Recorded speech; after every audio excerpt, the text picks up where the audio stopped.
ફ્યુરેસેમાઇડ એક important and high alert medication છે જે એન્કલેટ્સમાં વારંવાર જોવા મળે છે.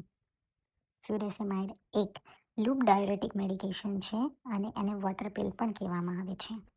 લૂપ ડાયુરેટિકનો મતલબ એ થાય છે કે એ આપણે કિડનીના લૂપ ઓફ હેનલે ઉપર કામ કરે છે. લૂપ ઓફ હેનલેનું કામ છે આપણા શરીરમાંથી પાણી અને સોડિયમનું પુનઃશોષણ કરવાનું.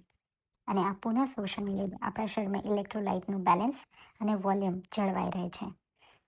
ફ્યુરેસેમાઇડ એ પાણી અને સોડિયમના પુનઃશોષણને અટકાવે છે, જેના લીધે આપણા શરીરમાંથી પાણી અને સોડિયમનું એક્સક્રેશન થઈને વધારે યુરિન બને છે. વધારે યુરિન બનવાના લીધે આપણા શરીરમાંથી વોલ્યુમ ઓછું થાય છે અને મોટા ભાગે ફ્યુરેસેમાઇડ એ હાઇપરટેન્શન, એડીમા, પલ્મોનરી એડીમા અને હાર્ટ ફેઇલરમાં આપવામાં આવે છે.